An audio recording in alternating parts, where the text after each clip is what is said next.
Hi friends, welcome to my channel. இன்றைக்கி நம்ம பார்க்க போகிற வீடியோ ஈஸி சாம்பாரும் உருளைக்கிழங்கு பொரியலும். ஸ்கூலுக்கு பிள்ளைகள் கொடுத்து விடுறதுக்காக ஈஸியாக எப்படி சாம்பார் வைக்கலாம் வந்து நான் இன்றைக்கி வீடியோவாக எடுத்திருக்கேன்.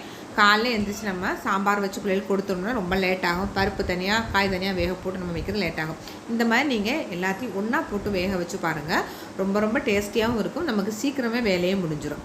இப்போ சாம்பாருக்கான காயில் நான் நறுக்கிக்கிட்டு இருக்கேன். அது நறுக்கிட்டு இருக்கும்போதே பக்கத்தில் நான் சாப்பாடுக்கு தண்ணி வச்சுருக்கேன், பாலும் காய வச்சுருக்கேன்.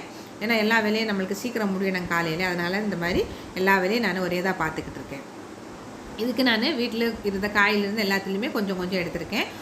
பெரிய வெங்காயம் சேர்த்துருக்கேன், கேரட்டு, பீன்ஸு, அவரைக்காய், உருளைக்கிழங்கு எல்லாத்தையும், கத்திரிக்காய், இப்போ எல்லாத்தையும் நம்ம நறுக்கி எடுத்துடலாம்.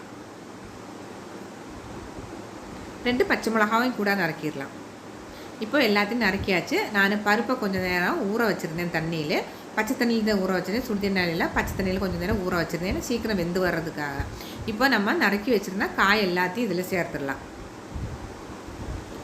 2 தக்காளியும் சேர்க்கணும். தக்காளி நான் தனியாக நறுக்கி வச்சுருக்கேன், அதையும் நம்ம இதோட சேர்த்துடலாம்.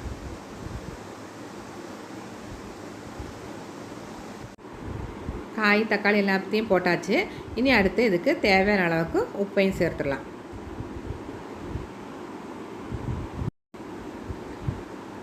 இப்போ சாம்பார் பொடி சேர்க்க போகிறேன். அது ஒரு 1.5 ஸ்பூன் சாம்பார் பொடி சேர்த்துக்கிறேன். என்னோடய சாம்பார் பொடி கொஞ்சம் காரமாக இருக்கிறனால 1.5 ஸ்பூன் சேர்த்துருக்கேன். காரம் கம்மியாக தான் 2 ஸ்பூன் சேர்த்துக்கேங்க. நான் வீட்டில் அரைச்ச சாம்பார் பொடி தான் இன்றைக்கி நான் இதில் சேர்த்துருக்கேன். இப்போ எல்லாத்தையும் சேர்த்துட்டு ஒரு தடவை மிக்ஸ் பண்ணி விட்டுடலாம். புளி ஊற்றலை, புளி மட்டும் நம்ம லாஸ்ட்டில் ஊற்றிடலாம். குக்கரும் போட்டு மூடி போட்டு நம்ம ஒரு 4 விசில் விட்டுக்கலாம். குக்கர் விசிலெல்லாம் வந்துச்சு, எடுத்து ஓரமாக வச்சுட்டு நான் அடுத்து உருளைக்கிழங்குக்கான எண்ணெய் நல்லா காஞ்சிருச்சு. பொடியாக நறுக்குனா உருளைக்கிழங்கு இதில் சேர்த்துடலாம்.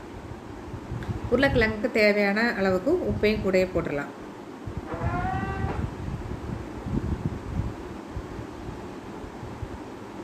போட்டுட்டு நல்லா ஒரு தடவை மிக்ஸ் பண்ணி விட்டுடலாம்.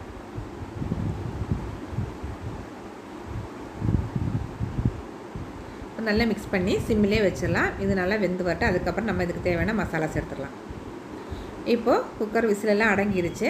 நம்ம இதை இப்போ ஓப்பன் பண்ணிடலாம்.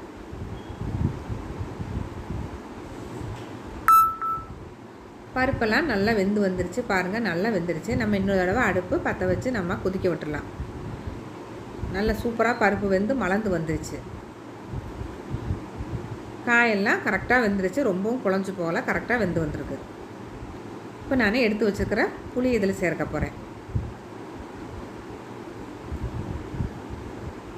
கொஞ்சம் தண்ணி கம்மியாக இருக்குது, அதனால் கொஞ்சோண்டு சுடு தண்ணியும் சேர்த்து இதில் நான் ஊற்ற போகிறேன்.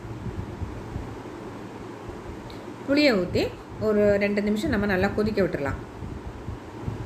அது நல்லா கொதிச்சுட்டே இருக்கிறதுக்குள்ளே நம்மளுக்கு இங்கே உருளைக்கிழங்கு பொரியலுக்கான மஞ்சத்தூள் போட்டிருக்கேன், கூட தனி மிளகாத்தூள், கறி மசால் பொடி, இதை மட்டும்தான் நான் இதில் சேர்க்குறேன். இதை மட்டும் சேர்த்து நல்லா ஃப்ரை பண்ணிடலாம். எண்ணெய் நம்ம கொஞ்சம் எக்ஸ்ட்ராவே ஊற்றிருக்கேன், கொஞ்சம் ஃப்ரை பண்ணி எடுக்கிறதுக்காக. அந்த எண்ணெயிலே நம்ம இதை நல்லா ஃப்ரை பண்ணிடலாம். சாம்பார் இன்னொரு அடுப்பில் நல்லா கொதி வந்துக்கிட்டே இருக்குது. அது நல்லா கொதித்து வர்றதுக்குள்ளே நம்ம இந்த வேலையை முடிச்சிடலாம். இப்போது நல்லா ஃப்ரை ஆயிடுச்சு. எக்ஸ்ட்ரா இருக்கிற எண்ணெயெல்லாம் நம்ம இந்த மாதிரி உருளைக்கிழங்கு கொஞ்சம் ஓரமாக தள்ளி விட்டேன்னா எண்ணெயெல்லாம் தனியாக வந்துடும். அது நம்ம உருளைக்கிழங்கு மட்டும் நம்ம எடுத்துடலாம்.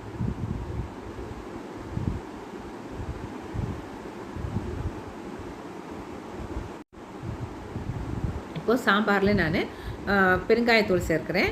லாஸ்ட்டில் நம்ம அடுப்பு ஆஃப் பண்ணிவிட்டு கொஞ்சோண்டு கொத்தமல்லி சேர்த்துடலாம்.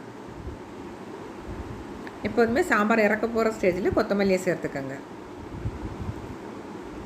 இப்போ எல்லாம் சேர்ந்து சாம்பார் ரெடி ஆயிடுச்சு. அடுத்து நம்ம தாளிப்பு போட்டுடலாம்.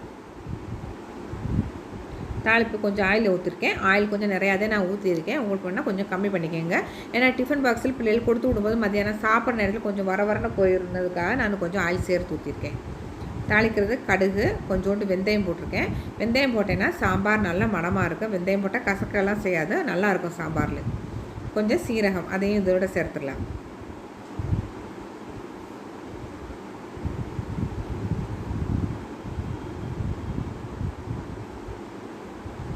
எல்லாம் நல்லா புரிஞ்சு வந்துருச்சு. இதோட நான் 2 பட்டை வத்தலும் கருவேப்பிலையும் சேர்த்து இப்போ இறக்க போகிறேன். என்னோட சேனல் புதுசாக பார்க்குறவங்களா இருந்தேன்னா சப்ஸ்கிரைப் பண்ணிக்கோங்க. அப்போ தான் நான் போடுற வீடியோஸ் அப்பப்போ உங்களுக்கு நோட்டிஃபிகேஷன் வரும். நோட்டிஃபிகேஷன் வர்றதுக்காக பக்கத்தில் இருக்கிற பெல் பட்டனே அமுக்கி விட்டுருங்க. அதில் ஆல்னு பட்டன் இருக்கும், அதை ப்ரெஸ் பண்ணி விட்டுருங்க. இப்போ நம்மளோட தாளிப்பு ரெடி ஆயிடுச்சு. இதை நம்ம சாம்பாரில் ஊற்றிடலாம். இப்போ ஈஸியாக பண்ணக்கூடிய சாம்பாரும் உருளைக்கிழங்கு பொரியலும் ரெடி ஆயிடுச்சு. இதை ரெண்டையும் நீங்கள் ஒரு நாளைக்கு ட்ரை பண்ணி பார்த்துட்டு எப்படி இருக்குதுன்னு எனக்கு கமெண்ட்டில் சொல்லிடுங்க. இதே மாதிரி ஈஸியாக செய்யக்கூடிய குழம்பு பொரியல் நான் வீடியோவாக போடுறேன். நீங்கள் மறந்துடாமல் பாருங்கள். வீடியோ பிடிச்சிருச்சுன்னா லைக் பண்ணிடுங்க, ஷேர் பண்ணிடுங்க.